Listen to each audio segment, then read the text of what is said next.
भारतीय भारत माता की, भारत माता की, वंदे वंदे वंदे।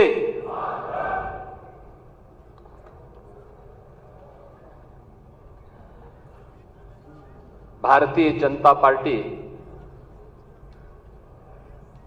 उत्तर प्रदेश की कार्य समिति के आज के इस महत्वपूर्ण सत्र में अपना योग्य मार्गदर्शन प्रदान करने के लिए यहां पर उपस्थित दुनिया के सबसे बड़े राजनीतिक दल भारतीय जनता पार्टी के राष्ट्रीय अध्यक्ष, केंद्र सरकार में स्वास्थ्य और परिवार कल्याण मंत्री आदरणीय श्री जगत प्रकाश नड्डा जी, इस मंच पर हम सब के बीच में हैं।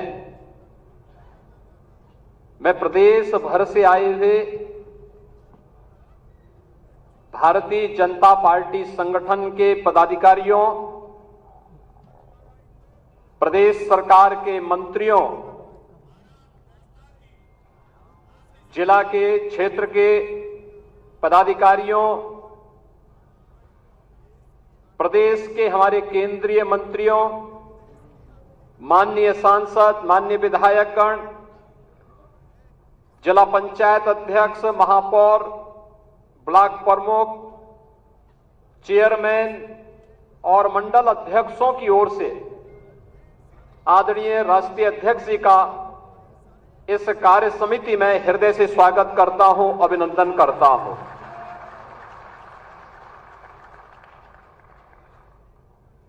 जनवरी 2024 के बाद भारतीय जनता पार्टी की यह लोकसभा चुनाव के बाद पहली कार्य समिति है।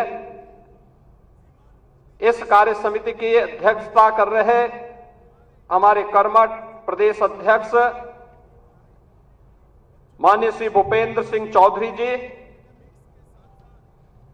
प्रदेश सरकार में मेरे वरिष्ठ सहयोगी उप मुख्यमंत्री द्वय श्री केशव प्रसाद मौर्य जी, ब्रजेश पाठक जी,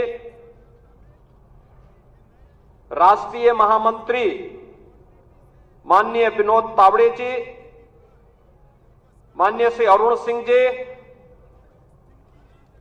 संगठन महामंत्री सम्मानित श्री धर्मपाल जी, आज के इस कार्यक्रम में उपस्थित राष्ट्रीय मंत्री श्री सुरेंद्र नागर जी, हमारे केंद्रीय मंत्रीगण, प्रदेश के सभी सम्मानित पदाधिकारीगण, सभी माननीय नवनिर्वाचित सांसदगण, प्रदेश के हमारे विधानसभा और विधान परिषद के सदस्यगण, क्षेत्रीय अध्यक्ष और क्षेत्र समिति के हमारे पदाधिकारी, जिला के पदाधिकारी, जिला पंचायत अध्यक्ष, महापौर, ब्लॉक प्रमुख, चेयरमैन, अन्य हमारे सभी आगत सभी उपस्थित कार्यकर्ता बंधुओं बहनों, लोकसभा चुनाव के बाद आयोजित इस पहली प्रदेश कार्य समिति की बैठक में मौसम की विपरीत परिस्थितियों के बावजूद आपका समय पर आगमन हम सबको एक नए उत्साह से ओतप्रोत करता है। इस अवसर पर मैं राष्ट्रीय अध्यक्ष जी के साथ साथ आप सबका भी हृदय से स्वागत करता हूं, अभिनंदन करता हूं। भारतीय जनता पार्टी की यात्रा और भारतीय जनता पार्टी के अपने स्वागत उद्बोधन में प्रदेश अध्यक्ष जी ने प्रातःकालीन सत्र में विस्तार से अपनी बातें आपके सामने रखी। राजनीतिक प्रस्ताव में प्रदेश महामंत्री श्री अनूप कुमार गुप्ता जी ने और प्रस्ताव के समर्थन और अनुमोदन के लिए जो हमारे पदाधिकारी यहां पर अपनी बातों को रखे थे, उन्होंने भी विस्तार से इन सब मुद्दों पर चर्चा की। लोकसभा चुनाव के पहले हम सब इस बात को जानते हैं कि भारतीय जनता पार्टी ने प्रधानमंत्री मोदी जी के नेतृत्व में उत्तर प्रदेश में 2014, 2017, 2019 और 2022 में भारी सफलता प्राप्त करते हुए विपक्ष को उसकी वास्तविक स्थिति तक पहुंचाने का कार्य किया था और लगातार उस पर दबाव बनाए रखा था। कोई संदेह नहीं, 2014 में जितना मत प्रतिशत भारतीय जनता पार्टी के पक्ष में था, 2017 में जितना मत प्रतिशत भारतीय जनता पार्टी के पक्ष में था, 2022 में जितना मत प्रतिशत भारतीय जनता पार्टी के पक्ष में था, 2024 में भी आप सभी कार्यकर्ताओं के संघर्ष से, प्रयास से प्रधानमंत्री मोदी जी के नेतृत्व में, माननीय राष्ट्रीय अध्यक्ष जी के नेतृत्व में भारतीय जनता पार्टी उतना वोट पाने में सफल रही।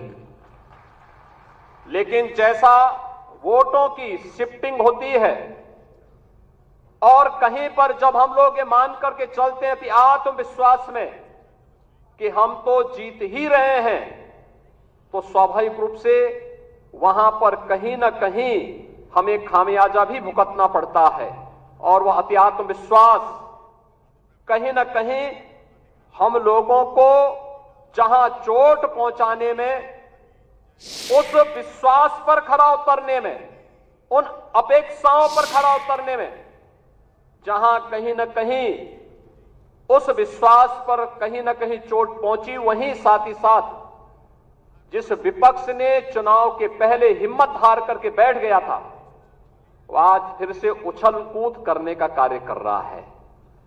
बहनों और भाइयों, याद करिए 2022 का विधानसभा का चुनाव,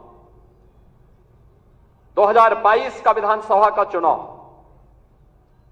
विपक्ष उछल कूद कर रहा था। चुनाव के तत्काल बाद आपने देखा होगा कैसे मारपीट पर उतारू हो गए थे और तब हर कार्यकर्ता इस बात को सोचता था कि वास्तव में हमारी सरकार का माफिया मुक्त उत्तर प्रदेश का अभियान इन्हीं गुंडों के लिए है और उस उत्तर प्रदेश को आप सबके सहयोग से आज माफिया मुक्त करने में हमें सफलता प्राप्त हुई।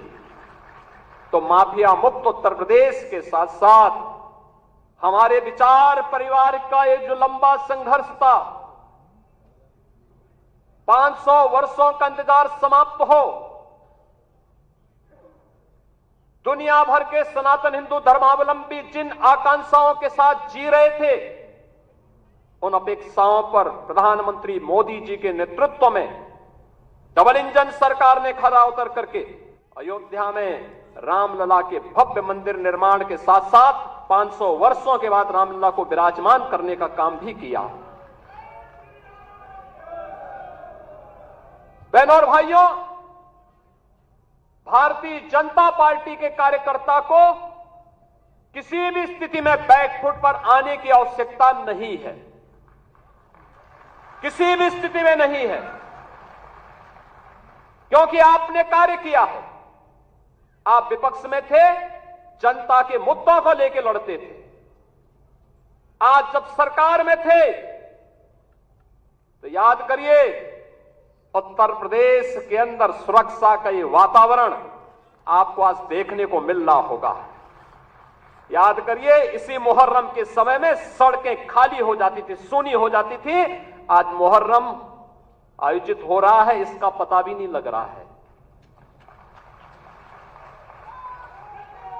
ताजिया के नाम पर घर तोड़े जाते थे, पीपल के पेड़ काटे जाते थे, सड़कों के तार हटाए जाते थे, पुल तोड़ दिए जाते थे। आज कहा जाता है किसी गरीब की झोपड़ी नहीं हटेगी। आज कहा जाता है कोई तार नहीं हटेगा। आज कहा जाता है कि सरकार नियम बनाएगी, पर्व और त्योहार मनाना है तो इन नियमों के अंतर्गत मनाओ और नहीं तो अपने घर में बैठ जाओ। ये मनमानापन नहीं चल सकता है।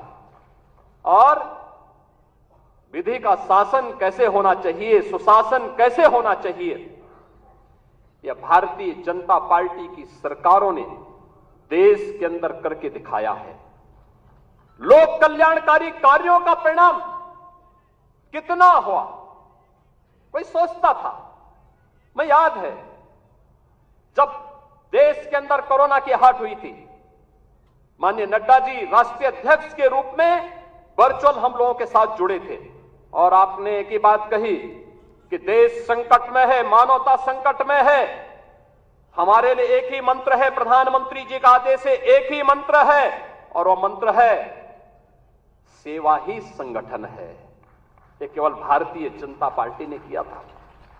मुझे याद है कोरोना कालखंड में केवल भाजपा का कार्यकर्ता या राष्ट्रीय स्वयंसेवक सड़कों पर जनता जनार्दन की सेवा कर रहा था। अन्य किसी भी दल के किसी भी नेता का कोई अता पता नहीं था। कार्यकर्ताओं की बात तो दूर, आपने देश के अंदर 10 करोड़ गरीबों को मकान दिए। उत्तर प्रदेश में 56 लाख गरीबों को बिना भेदभाव के मकान दिए। हमने जो नारा दिया, मोदी जी ने जो नारा दिया कि सबका साथ और सबका विकास, हमने जाति मत और मजहब के आधार पर भेदभाव किसी के साथ नहीं किया। हम आज भी कह सकते हैं हमने किसी के साथ भेदभाव नहीं किया, कोई भेदभाव किसी के साथ नहीं किया। विकास के कार्यों के लिए भेदभाव नहीं किया। ये 80 करोड़ लोगों को फ्री में राशन आज भी मिल रहा है। क्या किसी जाति को मिल रहा है, किसी मत विशेष या किसी धर्म विशेष को मिल रहा है? भारतवासी है उसको राशन मिल रहा है। भारत पहला देश जिसने भूख से मौतें नहीं होने दी, बदहाली नहीं होने दी, आत्महत्या नहीं होने दी, किसी गरीब को सड़क पर भूखों से मरने के लिए मजबूर नहीं होने दिया। लेकिन उस सबके बावजूद भारतीय जनता पार्टी का कार्यकर्ता लगातार कार्य करता रहा। विपरीत परिस्थितियों में अपनी जान की परवाह किए बगैर लगातार कोरोना जैसी महामारी से जूझता रहा और सेवा को ही संगठन मान करके कार्य करने का परिणाम रहा कि जिस महामारी के सामने दुनिया की बड़ी बड़ी ताकतें नतमस्तक हो गई, उसी कोरोना को कहां समाप्त कर दिया मोदी जी के नेतृत्व में। भारत ने सबसे अच्छा परिणाम देकर के दुनिया के सामने कोविड प्रबंधन की एक नई अनूठी छाप छोड़ी। बीमारियों से होने वाली मौत, मुझे याद है 2014 में जब आदरणीय नड्डा जी भारत के स्वास्थ्य और परिवार कल्याण मंत्री बने थे, इंसेफ्लाइटिस के मुद्दे को लेकर के एक सांसद के रूप में मैं उनके पास गया था और उन्होंने कहा कि हम इसमें सहयोग करेंगे। नड्डा जी और मोदी जी के सहयोग से गोरखपुर में एम्स भी बना। आज गोरखपुर का एम्स चालू हो गया, काम कर रहा है। पूर्वी उत्तर प्रदेश और बिहार की, नेपाल की एक बड़ी आबादी अपने स्वास्थ्य सुविधाओं का लाभ प्राप्त कर रही है। और 40 वर्ष से जो बीमारी थी, इस बीमारी से होने वाली मौत 90 से 95% मौतें अनुसूचित जाति, अति पिछड़ी जाति और अल्पसंख्यक समुदायों की थी। आज उस मौत को हम लोगों ने, डबल इंजन की सरकार ने पूरी तरह नियंत्रित किया है। इंसेफ्लाइटिस पूरी तरह समाप्त हो गया है। उत्तर प्रदेश जैसे राज्य में इंफ्रास्ट्रक्चर, एक कल्पना थी, आज आप जाते होंगे आपको 4 लेन की कनेक्टिविटी मिलती होगी। आज आप कहीं भी जाइए, प्रयागराज जाइए, काशी जाइए, लखनऊ आइए, अयोध्या जाइए, गोरखपुर जाइए, पश्चिम के किसी भी जनपद में जाइए, इंटरस्टेट बॉर्डर पर जाइए, आपको लगेगा आज कोई नहीं कह सकता है उसको उत्तर प्रदेश का वासी कहने में संकोच नहीं होगा, क्योंकि उत्तर प्रदेश का इंफ्रास्ट्रक्चर किसी भी अन्य जगह से अच्छा आपको प्राप्त होगा। मुझे याद है जब मैं बुंदेलखंड गया था पहली बार मुख्यमंत्री बनने के बाद, मेरे साथ आज के जल शक्ति मंत्री श्री स्वतंत्र देव सिंह जी थे। हम लोग चित्रकूट में गए। मैंने चित्रकूट में वहां के कार्यकर्ताओं के साथ बैठक किए, जनप्रतिनिधियों के साथ बैठक किए। रात्रि को मैंने वहां के उद्यमी और व्यापारियों के साथ बैठक की थी। मैंने उनसे कहा, मैंने कहा यहां चित्रकूट में अच्छे होटल क्यों नहीं आ रहे हैं, अच्छी धर्मशालाएं क्यों नहीं बन रही हैं? उन्होंने एक ही बात कही, उन्होंने कहा अगर कोई निवेश करेगा तो डकैत उसका अपहरण कर देंगे। तो मैंने कहा मैं अगली बार तब आऊंगा जब यहां से डकैतों से मुक्त कर दूंगा। और मुझे बताते हुए प्रसन्नता है, आज न केवल बुंदेलखंड चित्रकूट बल्कि पूरा बुंदेलखंड डकैतों से मुक्त हो चुका है, माफिया से मुक्त, डकैतों से मुक्त। आज आप कहीं भी जाते होंगे, क्या काशी, क्या अयोध्या, क्या मथुरा वृंदावन, क्या विंध्यवासिनी धाम, क्या सुखतीर्थ, क्या नैमिषारण्य, क्या ये आपकी वैचारिक यात्रा और आपकी आध्यात्मिक विरासत को क्या सम्मान यहां पे नहीं मिला? आजाद देश 1947 में हो गया था। ये काम 1947 में होना चाहिए था, ये कार्य उसके बाद होना चाहिए था। डॉक्टर लोहिया की विरासत को संभालने वाले लोग, जिस डॉक्टर लोहिया ने कहा था कि भारत की पहचान 3 महापुरुषों पर है, उन्होंने कहा था कि भारत तब तक भारत है जब तक भारत के अंदर राम, कृष्ण और शिव की पूजा होगी, तब तक भारत का कोई बाल बांका नहीं कर सकता है। और राम, कृष्ण और शिव की इस परंपरा को क्या इन समाजवादियों ने कलंकित नहीं किया था? क्या अयोध्या को लहूलुहान नहीं किया था? और क्या यही कार्य ये लगातार नहीं करते रहे? मुझे आश्चर्य होता है। राजूपाल की हत्या होती है प्रयागराज में, क्या राजूपाल पिछड़ी जाति के नहीं थे? उमेश पाल की हत्या होती है, क्या उमेश पाल पिछड़ी जाति के नहीं थे? भारतीय जनता पार्टी के विधायक कृष्णानंद राय की निर्मम हत्या हो जाती है, और कृष्णानंद राय के साथ गोलियों का शिकार होने वाले लोग कौन थे? एक रमेश पटेल थे, एक रमेश यादव थे, कोई अन्य पिछड़ी जाति का था। क्या इनको पिछड़ी जाति में नहीं मानते लोग? क्या क्यों नहीं इनके बारे में आवाज उठी? ये आवाज को तभी बल क्यों मिला जब भारतीय जनता पार्टी की सरकार हुई। और आज आप देखते होंगे इन माफियाओं के लिए फातिया पड़ने वाले लोग किस प्रकार से चिल्ला चिल्ला करके फिर से चुनौती देने की स्थिति में आए हैं। और इसीलिए तो हम कह रहे हैं कि मोदी जी ने जो कहा था वो करके दिखाया। सबका साथ और सबका विकास, लोक कल्याणकारी योजनाओं की किसी भी योजना में आप देख सकते हैं, क्या राशन की योजना, क्या मकान की योजना, क्या हर घर शौचालय की योजना, चाहे हर घर नल की योजना, चाहे आयुष्मान कार्ड या किसी भी अन्य योजना में, उज्ज्वला योजना की हो योजना हो, कोई भी योजना हो, क्या किसी के साथ कोई भेदभाव हुआ?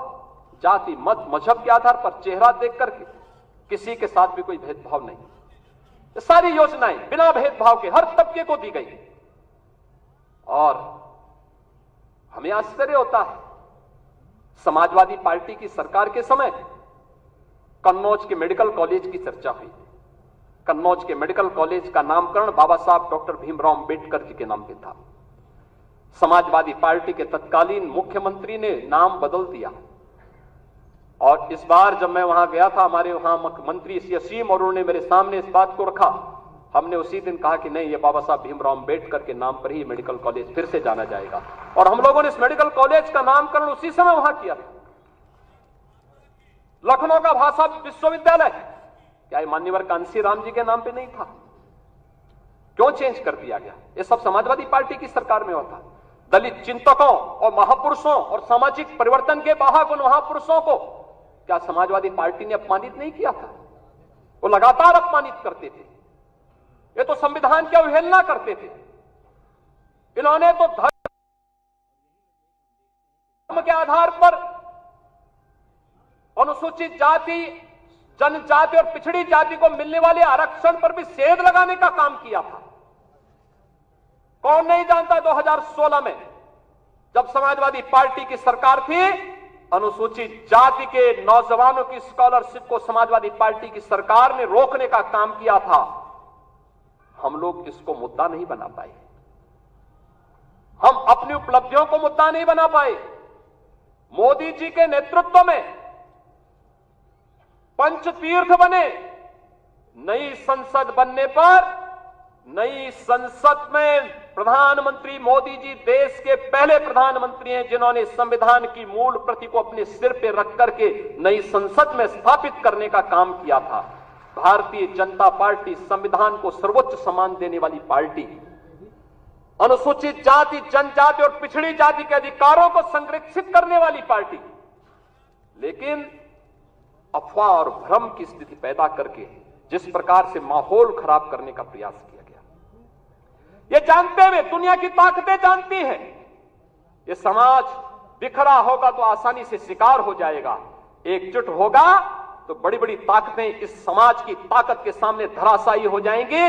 आप इस ताकत को जाति के नाम पर विभाजित करके शक्ति को छिन्न भिन्न करने का जो पाप अभी चुनाव के दौरान हुआ है,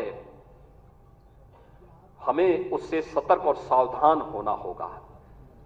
और वहीं से मैं कहने के लिए आया हूं, सोशल मीडिया प्लेटफॉर्म, आखिर आपके पास, सबके पास स्मार्टफोन है, सब लोग स्मार्टफोन पर अपने अपने ग्रुप के साथ काम भी करते हैं, एक दूसरे को मैसेज भी भेजते हैं, एक दूसरे की को शुभेच्छा भी देते हैं। लेकिन क्या कारण था कि जो षड्यंत्र हो रहे थे, जिस षड्यंत्र की आशंका दिखाई दे रही थी, उस षड्यंत्र को करने में वे विदेशी ताकतें और विरोधी सभी सफल हो गए। क्या कारण था? हम लोगों को इसके बारे में जागरूक होना पड़ेगा। आप एक राष्ट्रवादी मिशन के मजबूत स्तंभ हैं और उस राष्ट्रवादी मिशन के साथ जुड़े होने के नाते जहां भारतीय जनता पार्टी कहती है नेशन फर्स्ट, देश पहले है, दल बाद में है और मेरा स्वयं का हित सबसे बाद में है, उस भारतीय जनता पार्टी के कार्यकर्ता को क्या ये नहीं देखना चाहिए कि सोशल मीडिया में क्या कुछ चल रहा है, और उस अभियान के साथ जुड़ना, उसको देखना, उसका खंडन करना और फिर पंचतीर्थ के फोटो, दलित महापुरुषों के और चिंतकों के बारे में भारतीय जनता पार्टी की उपलब्धियां, गरीब कल्याणकारी योजनाएं, इन सब को भी अगर हम साथ साथ भेजे होते, उन लोगों के साथ संवाद बनाए होते, तो हो सकता है इसमें कुछ और चीजें देखने को मिलती। ऐसा नहीं कि ये षड्यंत्र हुए ना हुए, 2019 में हुआ था, 2019 में हुआ था। 2019 में एक बड़े गठबंधन को उत्तर प्रदेश के अंदर बनाने का कार्य हुआ था और तब आज के हमारे राष्ट्रीय अध्यक्ष तब प्रदेश के प्रभारी के रूप में इस दायित्व का निर्वहन कर रहे थे। याद करिए, तब हम लोगों ने 43% वोट के प्रतिशत को बढ़ा करके 51% करने का काम किया था और भारतीय जनता पार्टी ने सबसे बड़े गठबंधन को धराशायी करने का काम किया था, इसी प्रदेश में किया था। और इसीलिए आज मैं कहने के लिए आया हूं, सोशल मीडिया प्लेटफॉर्म आपके लिए कितना बड़ा उपयोग हो सकता है, यह भी हमें देखना होगा। बहुत सारी ऐसी चीजें हैं जिन चीजों को हमें वास्तविक धरातल पर उतारना होगा और उसके लिए अगर हम प्राण से जुड़ करके एक बार फिर से कार्य करना शुरू करेंगे, कोई कारण नहीं। हमने नगर निकाय चुनाव में सभी 17 की 17 मेयर की सीट हम लोगों ने जीती थी। 17 की 17 सीट भारतीय जनता पार्टी ने प्रदेश के अंदर जीत करके पहली बार भारतीय जनता पार्टी 17 की 17 नगर निगम की सीट जीती थी। सर्वाधिक नगर निकायों की सीट जो जीती थी, सर्वाधिक, यानी 17 की 17 नगर निगमों में भारतीय जनता पार्टी का फुल मेजोरिटी का बोर्ड बना और प्रदेश के अंदर सर्वाधिक पार्षद भी भारतीय जनता पार्टी के जीते। हमारे महापौरगण यहां पर प्रदेश के अलग अलग नगर निगमों से भी आज यहां पर उपस्थित हुए हैं। हम उस जीत के सिलसिले को, जिस जीत ने विधानसभा को चुनाव भी जिताया, नगर निकायों में भारी सफलता प्रदान कराई, सर्वाधिक चेयरमैन और सर्वाधिक पार्षद भी जिताए और आजमगढ़ और रामपुर के उपचुनाव में भी विजय पताका भारतीय जनता पार्टी ने अपना गाड़ने का काम किया था। कोई कारण नहीं 10 की 10 उपचुनाव फिर से भारतीय जनता पार्टी अपने पक्ष में करने में सफल हो। लेकिन इसके लिए आज से जुड़ना पड़ेगा, लगना पड़ेगा। एक एक कार्यकर्ता को अपना अभियान मान करके फिर इस अभियान के साथ जुटना पड़ेगा और उसी के लिए आपका आह्वान करने के लिए आज फिर हम लोग आए हैं। बहनों और भाइयों, हम 2010 के 10 उपचुनावों के लिए तो हमें अभी से तैयारी करनी ही है, लेकिन हमें इस बात का याद रखना, उत्तर प्रदेश को जो नई पहचान बनी है, उत्तर प्रदेश जो पहले छठी अर्थव्यवस्था थी, आज देश की नंबर 2 की अर्थव्यवस्था बन चुकी है और तेजी के साथ उभरती हुई अर्थव्यवस्था के रूप में अपने आप को स्थापित कर रही है। उत्तर प्रदेश का जो परसेप्शन बदला है, आज आप देश और दुनिया के अंदर कहीं जाते होंगे, लोग उत्तर प्रदेश के नाम पर आपको सम्मान देते होंगे। इस सम्मान को बरकरार रखने के लिए जीत के सिलसिले को फिर से आगे बढ़ाने की आवश्यकता है और उसको बढ़ाने के लिए आह्वान करने के लिए आज आपके सामने माननीय राष्ट्रीय अध्यक्ष भी आए हैं। जीत का यह सिलसिला जो 14, 17, 19, 22 पंचायत चुनाव, नगर निकाय चुनाव, उपचुनावों में बना रहा, यही मोमेंटम 2027 में भी बनेगा। यह हमारा संकल्प आज से होना चाहिए, आज से होना चाहिए। याद रखना, भारतीय जनता पार्टी है तो जिले में हमारा महापौर भी है, जिला पंचायत अध्यक्ष भी है और ब्लॉक प्रमुख भी है, चेयरमैन भी है, पार्षद भी है। और अगर यहां पर कहीं कोई खरोंच आता है तो वहां उसके असर वहां पर भी पड़ने वाला है और इसीलिए अभी से इसकी तैयारी में जुटना होगा। एक एक व्यक्ति को जुटना पड़ेगा, ब्लॉक प्रमुख हो या चेयरमैन, महापौर हो या जिला पंचायत अध्यक्ष, विधायक हो या विधान परिषद सदस्य, लोकसभा के हमारे माननीय सांसद हो या फिर राज्यसभा के माननीय सांसद, इन सबको संगठन के साथ बेहतरीन तालमेल बना करके, संगठन जिसको तय करे उसके साथ खड़ा होकर के प्राणपण से जुट करके कमल चुनाव चिन्ह को विजयी बनाने के संकल्प के साथ अगर हम आगे बढ़ेंगे तो आपका भी सम्मान होगा, सर्वत्र सम्मान भी मिलेगा। और जो लोग उछल कूद करने का कुत्सित प्रयास कर रहे हैं, मुझे लगता है इनको दोबारा उछल कूद करने का अवसर ही नहीं मिल पाएगा। यह हम आप सबको आश्वस्त करने के लिए आज यहां पर आए हैं और इसी विश्वास के साथ मैं आज के इस अवसर पर हमारे नवनिर्वाचित सांसद गण भी यहां पर उपस्थित हुए हैं, केंद्रीय मंत्री भी आए हैं जो केंद्र में उत्तर प्रदेश के हमारे मंत्री बने हैं। मैं इन सभी केंद्रीय मंत्रियों को, माननीय सांसदों का हृदय से स्वागत करता हूं, अभिनंदन करता हूं, उन्हें हृदय से बधाई देता हूं।